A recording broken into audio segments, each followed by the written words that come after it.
there was just a shortage of places and people scrambling and looking, and people just want to be in that school district. So there really was a lot of interest.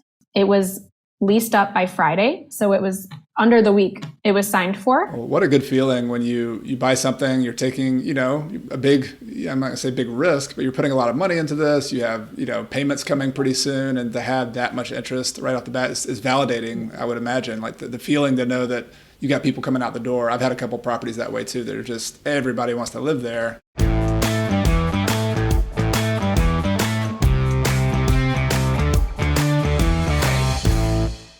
Welcome to the podcast, Real Estate Investing with Coach Carson. I'm your host, Chad Carson. You can also call me Coach. And this is a show to help you build a profitable and passive rental property business so you can get out of the financial grind and do more of what matters. Whether you're a long-time listener or a first-time listener, thank you for being back for another episode.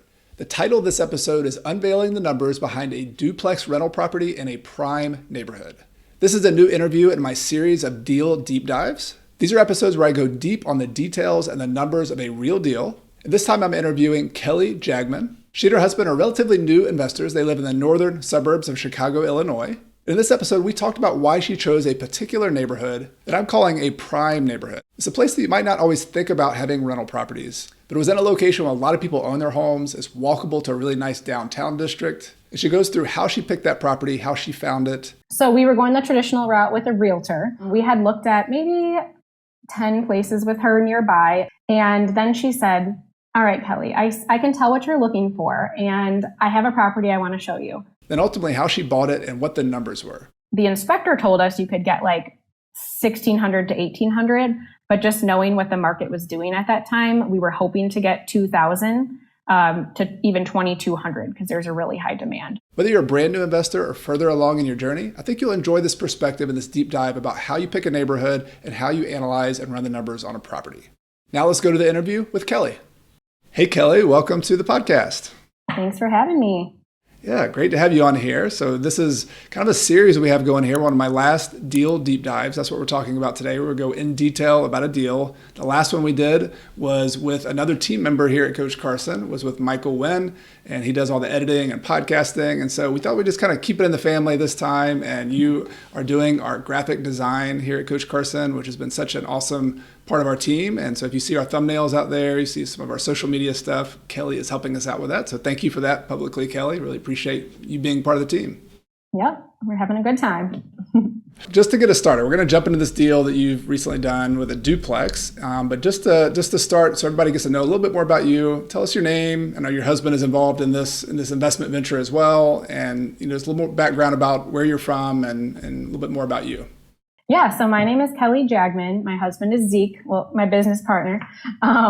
It was a couple of years ago. I used to work in the real estate office when I was in high school. So I've kind of always been interested in seeing houses and helping market them. I would design the marketing materials for it. Of course, I love watching HGTV. So just that interest in houses in general, I love looking at them. And it was a couple of years ago, we kind of came to a head. We are a single income household. I stay home with 2 young kids, and we kind of figured out that a 9-to-5 was not going to be the route for me, and we wanted to figure out what to kind of start heading towards in the future, thinking about the future. And I presented the idea to my husband, we should invest in real estate. We're in about our mid-30s. In 30 years, when something's paid off, it's right about that traditional retirement time. Not for you, but for some of us. And I started listening to Bigger Pockets podcast, if I could talk. You were actually one of the first interviews that I heard, and you were one of the first real estate books that I read, and read it front to back, tossed it to my husband. I said, read this. I think this is the route we should go. And let's just start looking. And we've always kind of liked looking at houses, so that wasn't too much of a, twist his arm kind of thing. And it really gives us a flexible schedule for our kids. And for me, still being able to be flexible was really important. So we decided to start working with a realtor and go down the path of looking for investment properties.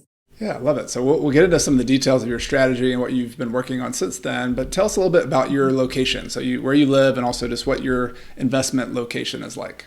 So we're in the northern suburbs of Chicago.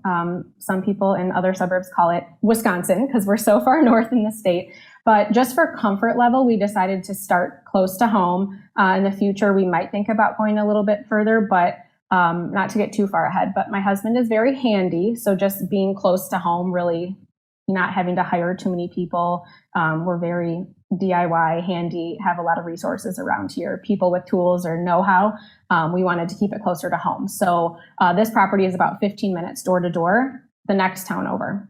And you know this, but a lot of people who are new to the show might not know, but when I'm coaching people or teaching, I always use this framework of saying that you go on a journey as a real estate investor. You begin as a starter, and then after you get maybe 1, 2, 3, 4 properties, you get more confidence under you, you move to the wealth builder, and then eventually you get to the final stage where you have enough wealth and you're just trying to harvest that wealth. It's called an ender stage. I'm trying to different names on because I don't like the word ender at the very end of this journey, but the point is there's a journey here. And where would you put you and your husband in the real estate investing journey? Are you a starter, wealth builder, more towards the end? Kind of where are you in that? Definitely still starter. We only have 3 doors, 2 properties right now. So I would say starter.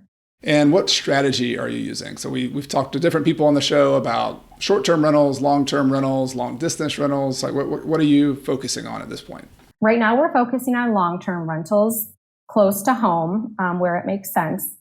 We live in an area, there's very expensive towns around, not so expensive towns around, just kind of trying to figure out where we want to be.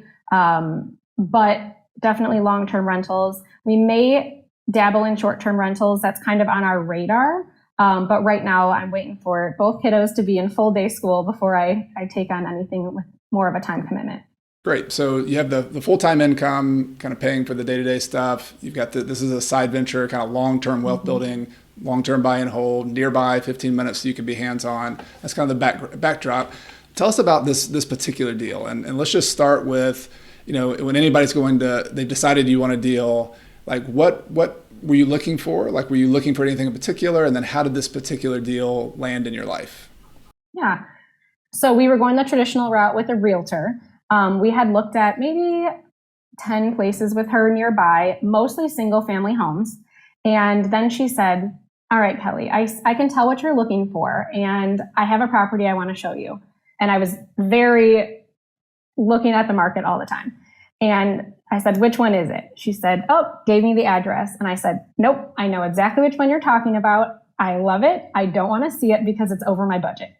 And she said, I think you should come see it. Just seeing what you're looking for, I think you would love it. So of course I went to go look at it. And I was like, yep, this is the one. Now what do we do? Because it's over budget. So that was a process. But I love it because it's a duplex.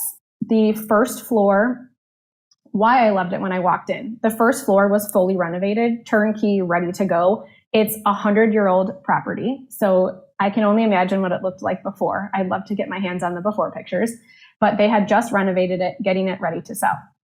Upstairs, it's a 2-flat. So there's about 1,500 square feet on the main level and about 600 square feet upstairs. So it's a smaller apartment upstairs. Upstairs had not been renovated, but it had a tenant already in it, which was the owner's daughter. So she had already lived there. It was very clear, even in the listing, if you want her to stay, she'll stay. She's a great tenant. If you want her to go, she'll go, just depending on whoever's buying the property and what you're looking to do with it.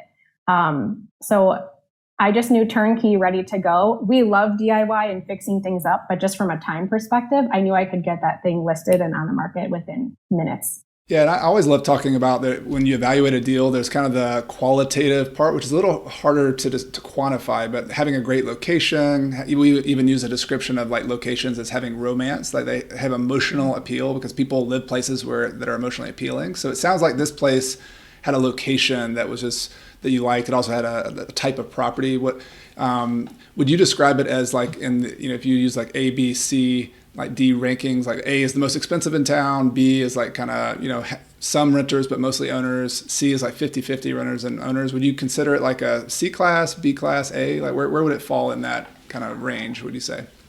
This one's hard because it's in Libertyville, which is a very sought after community to live in. The high school is the 10 out of 10. It's the best around.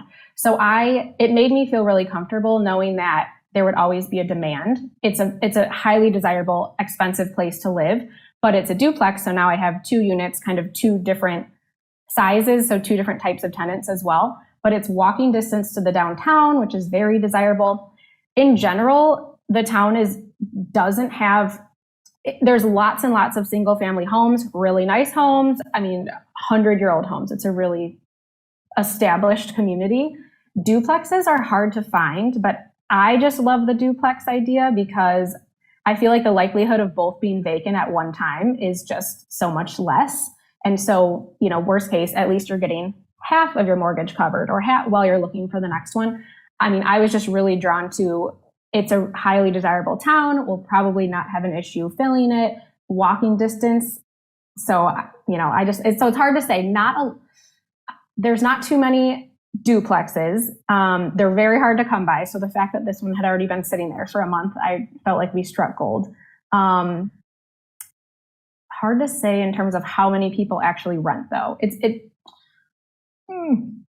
That's a hard one. Yeah, I think just more like, so it sounds like it's the main point I was just trying to make is more of a demand location. Like this is not this is a place where people are buying. There's a lot of houses, and I actually own a couple duplexes in very similar situations, and some are my favorite because they're when you own in neighborhoods where most people own their houses, and then you have a rental. That is a easy property to rent, because people want to live in those kind of neighborhoods. So I guess I was just trying to it sounds to me, and I'm emphasizing this point, that the location was more of a desirable, long-term, good location in your area. It's in a good school district, so there's demand for it.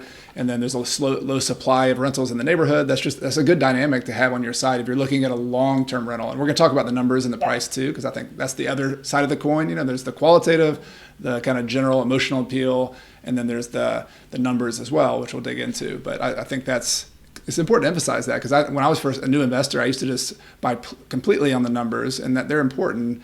But then I would look at the best numbers, but they were sometimes not the best locations, sometimes not the best properties. So I think that's a good start. I think that desirability piece is what really drew me. I know the town's great. I know not everyone can afford to live there. So if there was a rental available, people want to live there for the school district. And it is a nice neighborhood where I think there's like 2 duplexes on the street, and the rest are all very proud owners from what we've come to learn. So we were really drawn to it. Great. Okay. Well, that's how you were interested. That's how you found it, through your real estate agent. Let's talk about the numbers. Just what was it listed for? And do you remember any rough ideas of what you were thinking the rent would be, both on the top unit and the bottom unit, when you first looked at it? Yeah. So our mental budget was $300,000 when we went to go shopping. And this was listed at $399,000, which is why I did not want to look at it. But knowing it's 2 units, I kind of justified even looking at it that way. So it was listed at $399,000. We ended up, I think when we were under contract, it was actually $385,000. However, we asked for a credit back because after the inspection, we found there was a few things that would need to be fixed right away.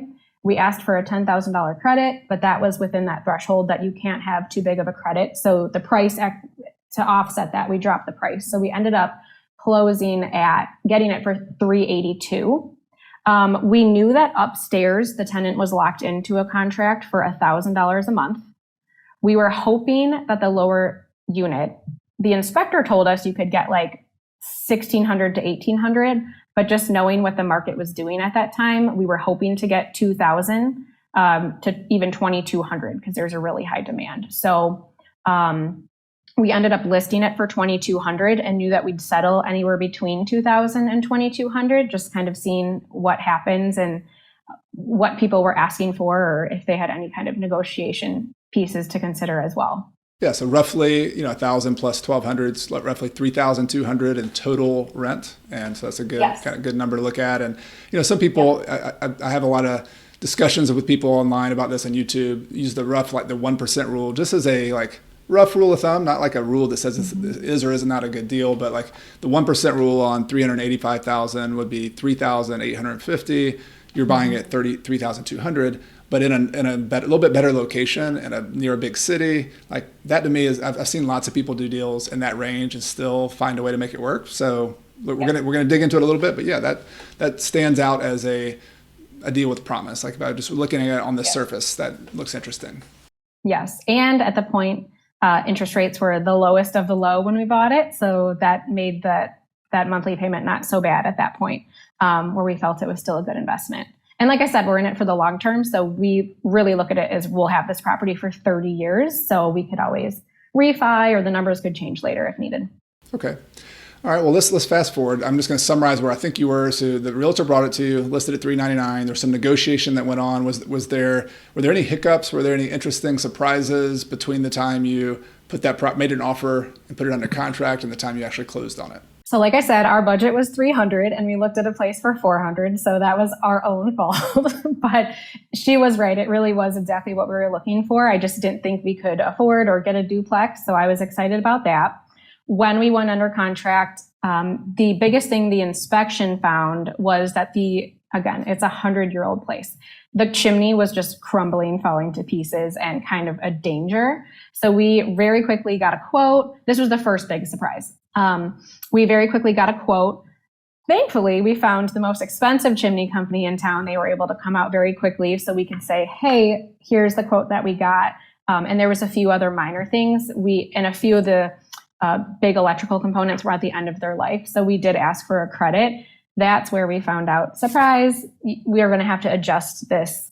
The credit is too high for what you're purchasing. So we had to adjust that piece of it. The other thing was we had fully planned to put 20% down because we were looking at single family houses. Then when it switched to a duplex, we went back to our lender, said, okay, we figured out how to make this, we're going to make this work. Because it was over budget, we did end up borrowing a little bit of money from my parents as a loan. And then he said, well, if it's 2 to 4 units, you have to put 25% down.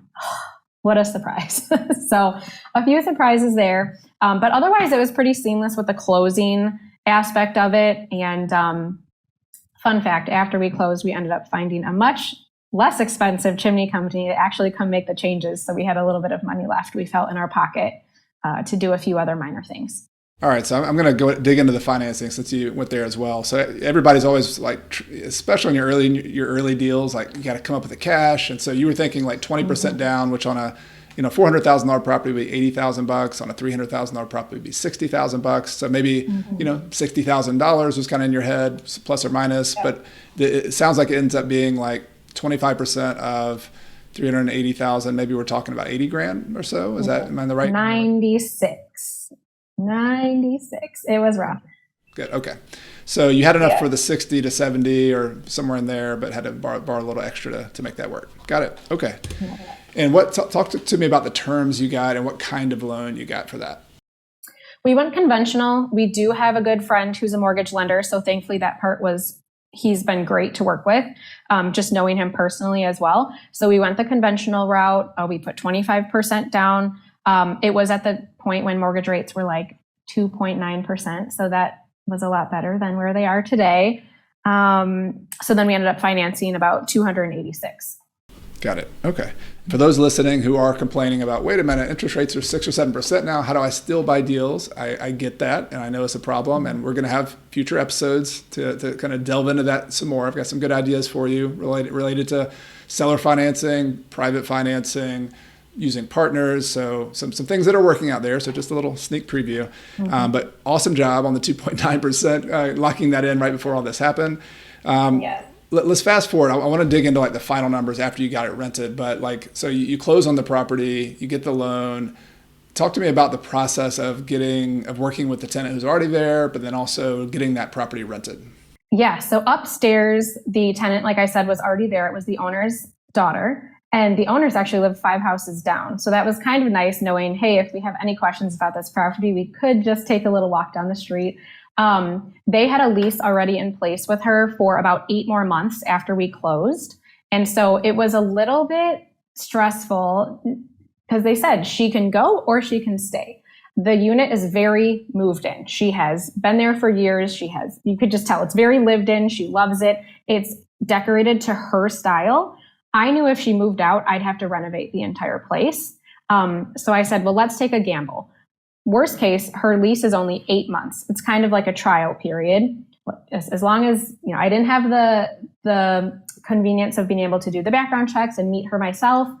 We did meet her. she seemed fine. I'm like, as long as she pays on time, let's ride this out for a little bit. And I know she wants to be there because her parents are 5 doors down. So let's just hope this works out. Thankfully it has. And we actually re-signed her for 2 years since then because she is great and does want to be there. And she's a great tenant. And like I said, the day she moves out, I need to put at least 10 grand into renovating her place. So I'm just going to try to push that back as long as possible. The main floor, they had just renovated. Again, I can only imagine what it looked like being a 100-year-old place and just kind of seeing what upstairs kind of looks like. I envision it was the same kind of style. They totally modernized it. They actually picked higher end finishes than I would have for a rental. I think they did it assuming someone would live there. So it made me a little nervous that some things were too nice, but in pictures, it was ready to go. So I knew we really had to do nothing on the main floor. I knew that the second we got our hands on the place, could snap some pictures, we would have it listed locally and shouldn't have any major problem getting that leased up. The basement was a little bit of an eyesore. It had not been focused on in a long time. There was just crazy paint colors, not really a ceiling. What was there was just crumbling. That was the part that we knew we could do while no one was really looking. So we could still list it and say, this is coming, while my husband worked on it for the week or so. But it needed new drywall. We re-drywalled the whole ceiling, painted the ceiling, the walls, the floor, just to make it look really desirable, for it is just storage and unfinished. And the other thing we did was separate the laundry. It was relatives living there before, so they didn't mind sharing laundry, but we did have a plumber come out and put in 2 laundry hookups and got another set of machines to put in there so that for 2 strangers living next door to each other, they didn't have to share a laundry machine. But it was a pretty quick turnaround. Got it. So, and like you said earlier, you're doing some work yourself, which is awesome. And your husband has the skills, and you're to do the painting, the drywall, hired a plumber to do that. And so while you're listing it, you listed it at $2,200, if I remember right? Did it take long to get it rented? Did you get interest? How did the marketing of it go? So we closed on Friday at about 3 p.m. I had it listed online by about 10 p.m. We raced over there and grabbed those photos before the sunset, took as many pictures as we could. I do photo editing, things like that, lightened, brightened, got them looking good, ready to go. I ended up listing on Zillow and Facebook Marketplace. I was just about to put it on apartments.com, and then we were already leased up by then. I got so much interest in the first 48 hours and all these people wanting to come see it. We basically kind of set up our own little open house and said, we're going to be there Wednesday, Thursday, Friday, this block of time to this block of time, come look. And we had a pretty good flow of traffic. Like you said, and especially at that point, there was just a shortage of places and people scrambling and looking, and people just want to be in that school district. So there really was a lot of interest. It was leased up by Friday. So it was under the week it was signed for, and they ended up breaking their own lease to move in a week later. So my goal was just have it leased up before the first mortgage payment was due. So in my head, I had 45 days. I knew there'd be interest and it looks really good, but I didn't know how quickly someone could actually move in. I figured at least 30 days, but they moved in a week later. So we just hustled to get everything ready. That whole basement was happening while they were signing paperwork, and it was ready to go by the time they moved in 2 weeks after we closed. Well, what a good feeling when you buy something, you're taking, a big, I'm not gonna say big risk, but you're putting a lot of money into this. You have, payments coming pretty soon, and to have that much interest right off the bat is validating, I would imagine. Like the feeling to know that you got people coming out the door. I've had a couple properties that way too. They're just, everybody wants to live there. Yep. So you got that. Tell me a little bit more, because some people might be wondering about the screening process. You marketed on Zillow. Like, did you have some criteria that you were looking for, or how did the application process go for that tenant? That was the most terrifying part because, like we said in our husband-wife team here, he's handyman and finances. I'm marketing and customer service. So I put a lot of pressure on myself. It was terrifying because you're committing to these people and they're committing to you for at least a year. These guys ended up signing for 2 years. And I was just like, please make that first payment. Please make that first payment. We had a couple that were very seriously interested. A lot of others that came through, but a few that kind of stood out as I just kind of go with the vibe. So yes, I want to see their criteria on paperwork. Show me your income, show me your background history, all of that. And then just the vibe, like what kind of questions are you asking to try to find out how needy they're going to be, or have you ever lived in a house before? Those kind of things. I was actually drawn to one other prospective tenant a little bit more because he seemed a little bit handier. On the flip side, he had kids coming every other weekend to stay with him and 2 larger dogs.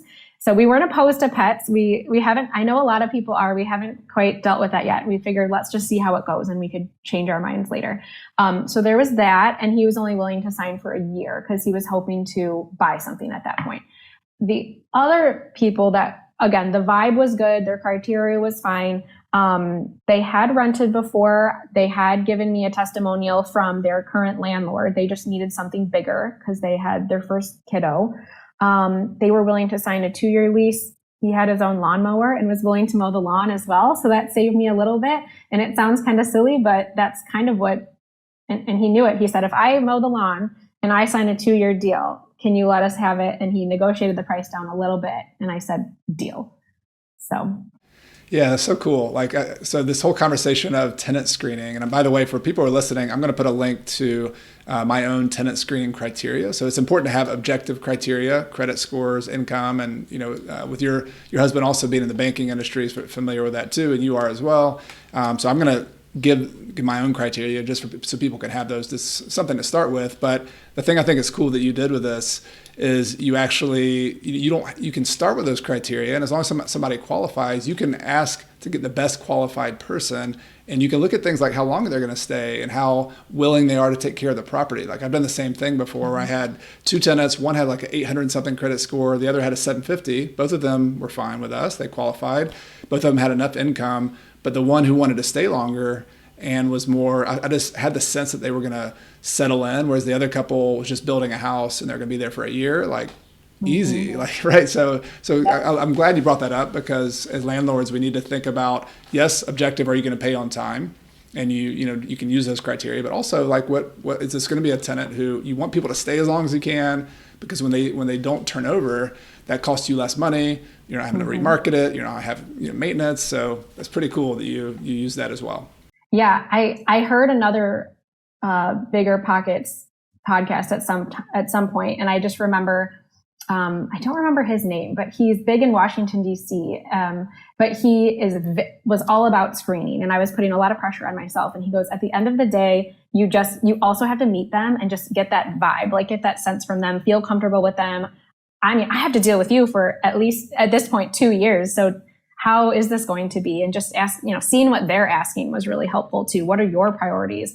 And that's always interesting too, because what I think might be someone's priority, or we have to tweak this, or they don't care about, and something else I may not even have put an ounce of thought into, that's their first priority. So it was a big adrenaline rush, I say, with the screening process, because I don't want to get it wrong, and I don't want no one to be interested either. So get those pictures right, have the right information, and then really it's just an adrenaline rush. Yeah, it really is. I would say my experience has been with myself and other students too, is that the people who, the adrenaline rush parts of this process are signing the dotted line on a loan at a closing and saying, all right, I'm about to borrow $280,000 or $300,000. That's pretty nerve wracking, right?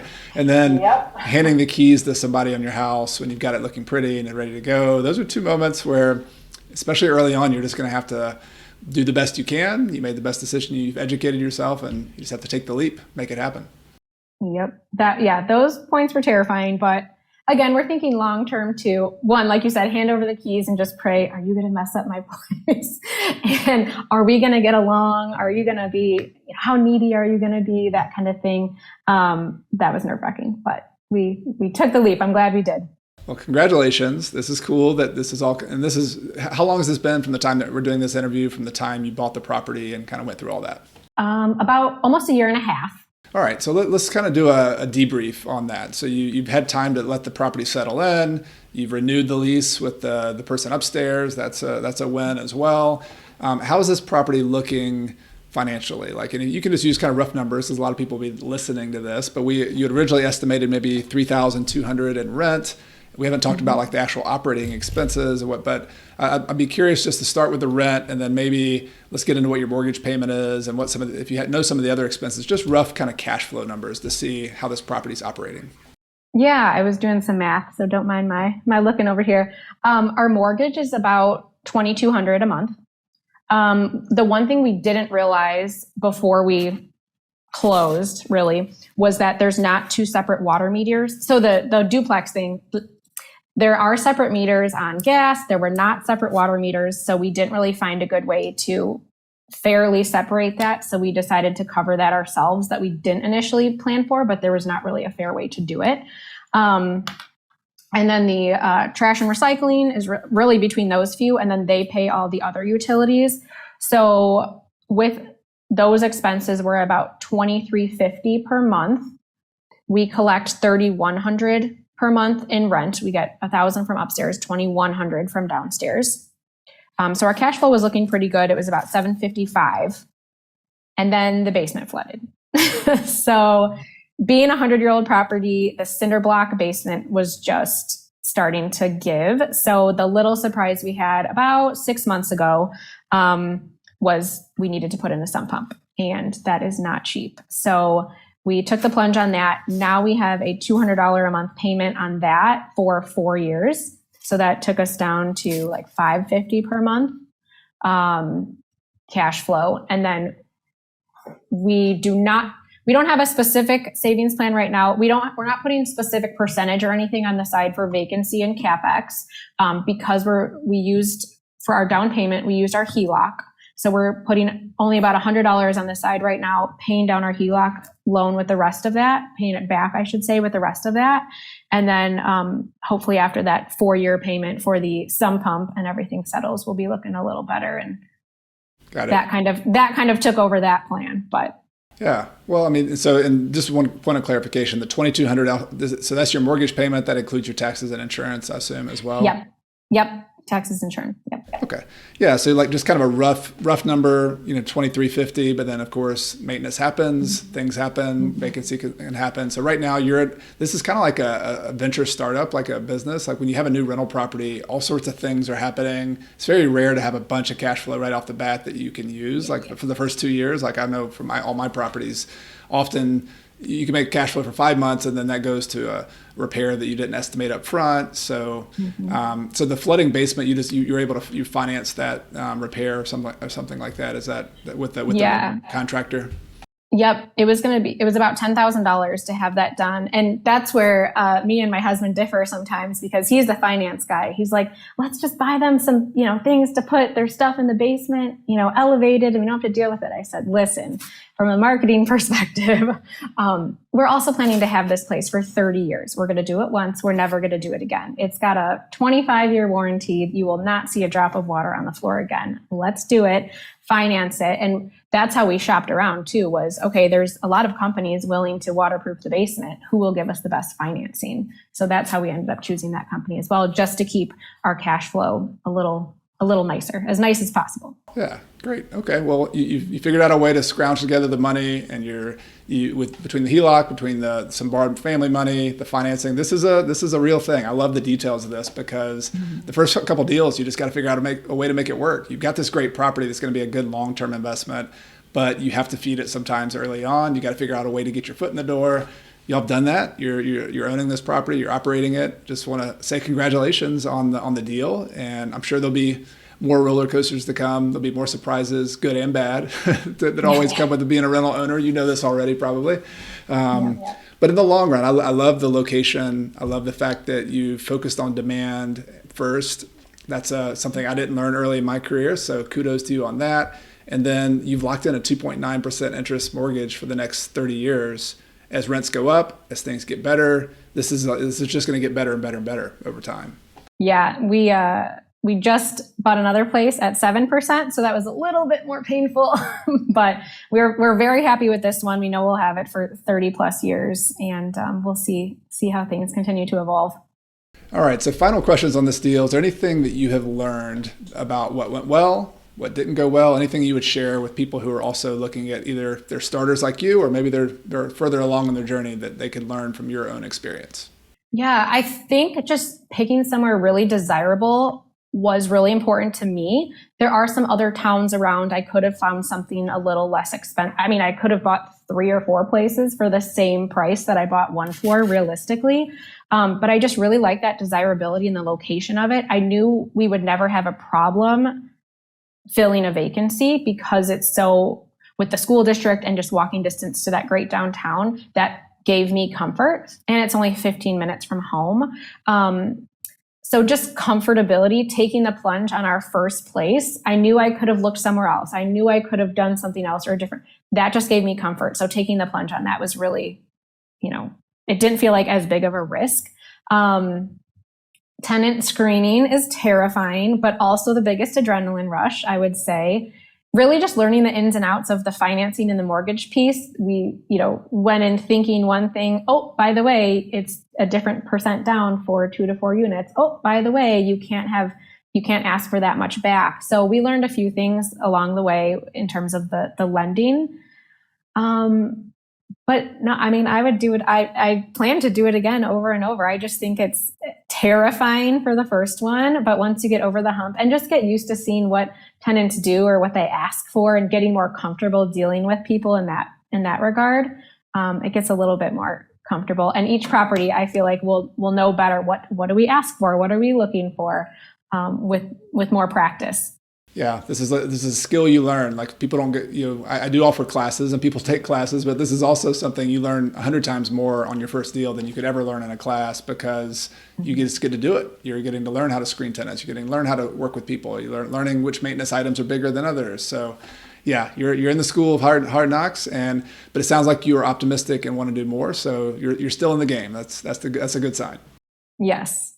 My goal is to get 10 properties within 10 years. So we're pretty much on track. We just bought our second property and we'll start looking in the fall, have our eyes open for the next one. Awesome. Love it. 10 properties, 10 years. Let's follow up. Let's see how you're doing in the next couple of years. That'll be cool to follow up. And just really appreciate your time, Kelli. Thank you for sharing. Thank you for being transparent with your numbers and look forward to following up on this later on. Thanks. All right. Take care.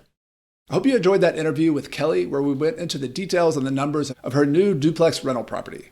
I'd really love to hear if you enjoy these deal deep dive episodes. I'd like to sprinkle more of them into the podcast throughout the year, but please give me some feedback. Either send me an email to podcast@coachcarson.com, or if you're watching this on YouTube, just leave a comment below and let me know this is the type of episode you'd like to see more of. I'm really excited for next week's episode and then some episodes that are going to follow over the next couple months because we're getting closer and closer to the time when my new book, The Small and Mighty Real Estate Investor, comes out. It'll be published later in July by Bigger Pockets. And to celebrate that and to lead up to that, I'm going to be taking topics from the book that I think will be particularly helpful, and I'm going to bring those to you as episodes here on the podcast. So stay tuned for more of that, and we'll see you next week.